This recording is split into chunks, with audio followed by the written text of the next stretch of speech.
the registered nurse knows which cranial nerve is most likely affected.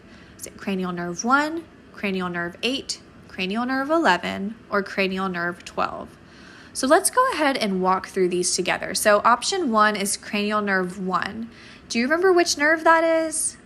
You got it, the olfactory nerve. And this nerve is responsible for the sense of smell, not hearing. I like to remember this one because we have one nose to smell. Moving on to our next option, option 2, which is cranial nerve number 8. So this is you got it, the vestibulocochlear nerve.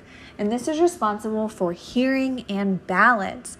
And remember, our client came in with reports of hearing loss. So this is going to be our answer here.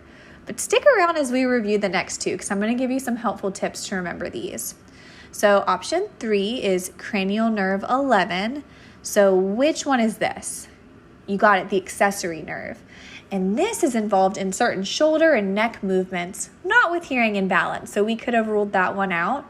And I like to remember this one by thinking cranial nerve 11 makes your shoulders go to heaven when you shrug them. And lastly, number 4, which is cranial nerve 12. This is you got it, the hypoglossal nerve.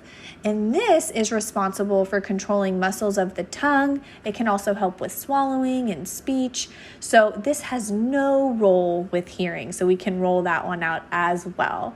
So I like to remember this one by thinking cranial nerve 12 is our last cranial nerve. So we stick out our tongue because we're excited to be done with these cranial nerves.